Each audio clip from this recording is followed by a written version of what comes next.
Bonsoir. Lors de ma dernière vidéo, j'ai eu beaucoup de commentaires concernant Alain Soral, sur le sionisme. Voilà, il y avait des insultes. Évidemment, il y a des gens qui n'ont que ça à faire, quoi. Insulter les gens. Enfin bon, ce n'est pas grave, je n'ai pas passé trop longtemps dessus. Il y a notamment quelqu'un qui m'a dit que, voilà, du fait que j'ai dit l'insulte de Soral, bon, par rapport à la fille, ne me touchez pas. C'est pas que ne me touchez pas du fait qu'il a dit que les femmes noires étaient putes, toutes des putes. Non, je disais que l'insulte elle-même, de dire que voilà, la fille était pute, voilà, c'est ça qui ne me touchait pas vraiment. Mais bon, après tout, si c'est une insulte, comme je l'ai expliqué, ce qui me heurte moi le plus, c'est que les Noirs se mettent à se massacrer à travers le monde. Parce que si on regarde tout, partout où il y a des afro-descendants, il y a des massacres, il y a des meurtres. Que ce soit aux États-Unis, que ce soit en France. Je ne dis pas que ce sont les seuls qui le font. Mais regardez, le gars qui a tué un Malcolm X, c'était un noir. Ce gars-là, on lui a peut-être donné l'arme, mais on ne lui a pas dit de tirer dessus. Comme j'ai dit la dernière fois, si on charge une arme, qu'on la pose sur une table, elle ne tuera personne. Pour qu'elle tue quelqu'un, il faudrait que quelqu'un d'autre récupère l'arme, appuie sur la détente et tire pour tuer quelqu'un d'autre. Sinon, l'arme toute seule ne tue personne. Hein. Donc, tous les gens qui vous disent que oui, c'est les Occidentaux qui font ça, qui font ci, d'accord. Mais les Occidentaux, ils vous donnent les armes. Ils donnent les armes aux Noirs, ils donnent les armes aux Arabes. Mais ces gens-là, ils ont le libre choix quand même. Voilà, c'est tout ce que j'ai dit. Mais effectivement, moi j'ai remarqué, bon, on ne peut pas dire que les Noirs à des époques lointaines ne sont pas développés, mais actuellement, il faut reconnaître que partout où nous sommes, c'est la merde, il faut le reconnaître. Regardez toutes les îles où il y a des Noirs dans les Caraïbes. Regardez Haïti qui a été le premier pays noir indépendant. Regardez qu'est-ce que c'est devenu. C'est devenu un pays de corruption, un pays de dictature, un pays lamentable, quoi, voilà. Les îles françaises des Caraïbes, c'est pareil. S'il n'y avait pas le soutien de la France, ben, évidemment, ces gens-là, ils ne tiendraient pas longtemps.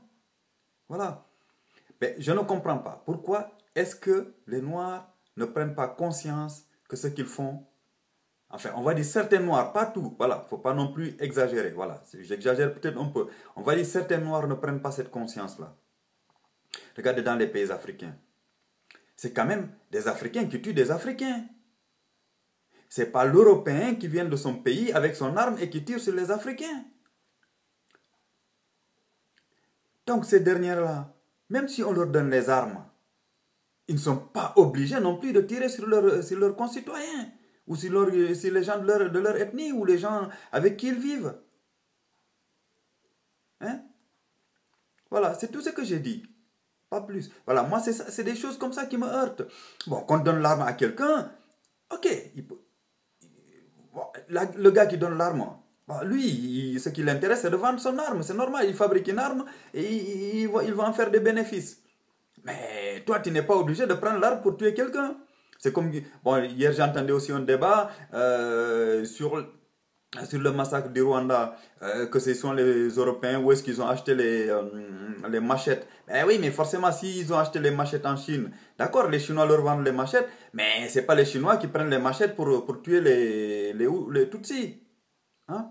Voilà, ou les Hutus. Donc, voilà, que ce soit dans un cas ou dans l'autre. En République démocratique du Congo, c'est pareil. Ce sont des Noirs qui tuent des Noirs, je suis désolé. On peut toujours accuser le blanc ou l'européen ou qui vous voulez, que ce soit l'israélien. Non, d'accord, lui, il t'incite à le faire. Mais il ne met pas l'arme dans ta main et te dit, tue la personne. C'est toi qui décides. Donc, on a beau accuser les Israéliens. Bon, moi, Israël, de toute façon, je répète encore. Israël, la seule chose pour laquelle je suis contre ce pays, c'est parce qu'ils oppriment d'autres personnes et que depuis des années, toutes les résolutions, la plupart des résolutions des Nations Unies n'ont pas été respectées. C'est tout ce que... Voilà, maintenant que les Israéliens se défendent parce qu'on les attaque, mais ça c'est normal. Je reproche plus aux sionistes internationaux qui sont dans des pays et qui se disent israéliens. C'est ça qui me dérange le plus. C'est pas que les Israéliens qui sont en Israël se défendent, mais ça c'est normal, c'est de bonne guerre. Après, effectivement, on peut trouver que le fait qu'ils tuent des Palestiniens, voilà, c'est pas normal, c'est pas juste, voilà, on peut l'admettre. Bon, parce que je sais pas, si un jour les Palestiniens prennent le pouvoir, qu'est-ce qu'ils feraient des Israéliens? Honnêtement, je sais pas. Je sais pas. Moi, tout ce que je demande à Israël, c'est s'ils pouvaient sortir des territoires occupés, ça, ce serait déjà une grande chose. Ce serait une grande chose. Mais je ne sais pas si on s'achemine vers cette voie-là. Parce que j'ai l'impression que les Israéliens, ce qu'ils veulent, c'est de tuer à petit feu les Palestiniens qui sont à Gaza ou dans les autres territoires. Voilà, parce que le but c'est ça en fait. Et de les chasser et une fois qu'ils sont partis, de récupérer les territoires. Voilà, c'est tout. Moi, je reproche plus aux sionistes internationaux de faire n'importe quoi. Par exemple, si on prend le cas de la France, ils sont en train de détruire la République française en portant plainte en permanence pour l'antisémitisme, pour ceci, cela. Mais tout ceci pour aider Israël. Cela, on peut le reprocher quelque chose. Beaucoup plus qu'Israël lui-même. Voilà. Donc maintenant, qu'on dise que Israël se défend. Ok, il n'y a pas de souci là-dessus. Tout pays se défend. Mais pourquoi ce pays-là ne respecte pas les résolutions des Nations Unies? Parce qu'on a remarqué que quand même tous les pays qui n'ont pas respecté les résolutions des Nations Unies ont été bombardés voilà, par l'ONU ou par les États-Unis ou par les pays européens. Hein. Il n'y a que ce pays-là qui ne respecte rien et qui ne risque rien. Voilà. C'est tout ce que je dis. Moi, je ne suis pas contre les Israéliens en eux-mêmes. Moi, je suis contre la politique du gouvernement israélien. Je ne suis pas contre la population israélienne parce que je sais bien que parmi ces gens-là, il y a des gens qui sont contre ce qui se passe.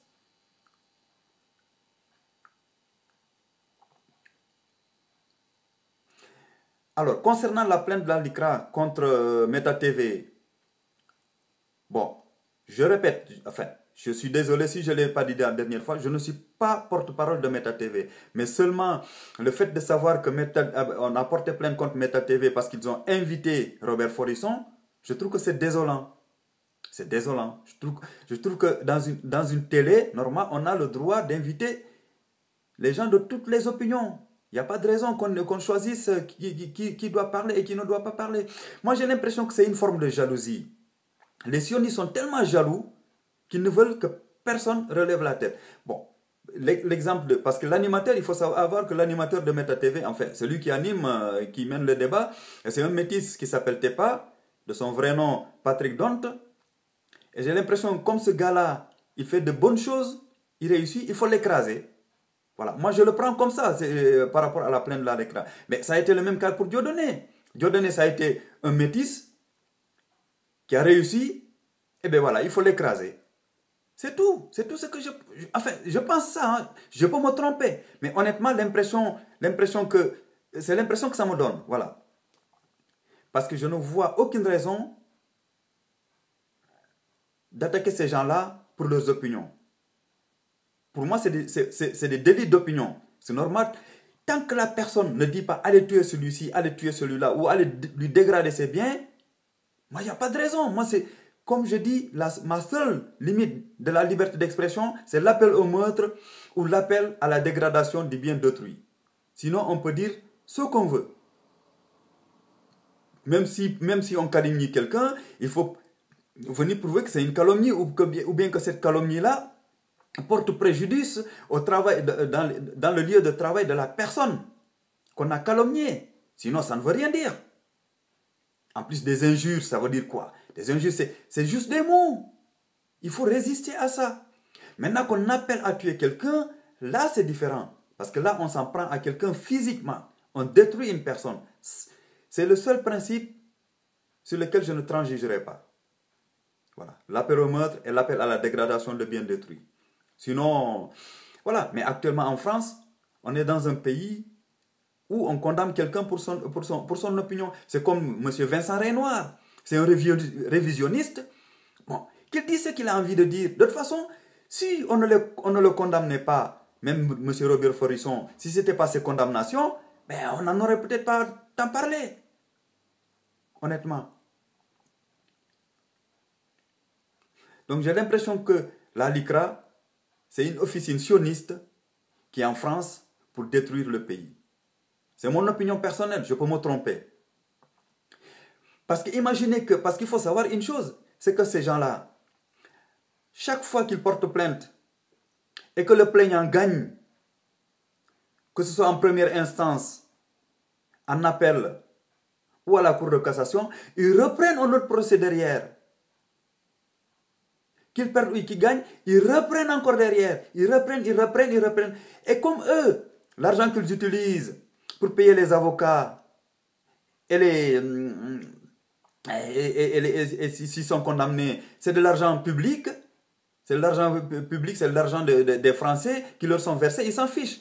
Alors que le gars qui est attaqué, il faut savoir que quand vous allez dans un tribunal, il faut payer des indemnités. En plus, il faut payer les avocats. Et imaginez que si vous n'avez pas assez d'argent, mais vous êtes ruiné. Voilà. Le but, c'est ça. J'ai l'impression que ces gens-là, le seul but, c'est d'entraîner une ruine financière et sociale des gens. Parce que je ne comprends pas de poursuivre des gens en permanence comme ça. Combien de procès a eu M. Robert Forisson? On ne les compte plus. Combien de procès a eu M. Dieudonné Balambala? On ne les compte plus non plus. Et je pense que Meta TV, ils vont prendre le même chemin. Ils vont peut-être gagner ou perdre en première instance ou en appel ou en cassation. Et on va les attaquer pour autre chose. Et ça n'en finira plus. Jusqu'à ce que la télé s'arrête. À moins que la LICRA nous demande qu'on ferme cette télé-là, Meta TV. Hein? J'espère qu'on n'en arrivera pas là quand même, franchement. Sinon, c'est dommage. Voilà, c'est tout ce que j'avais à dire ce soir. Allez, bonsoir et à la prochaine. Merci.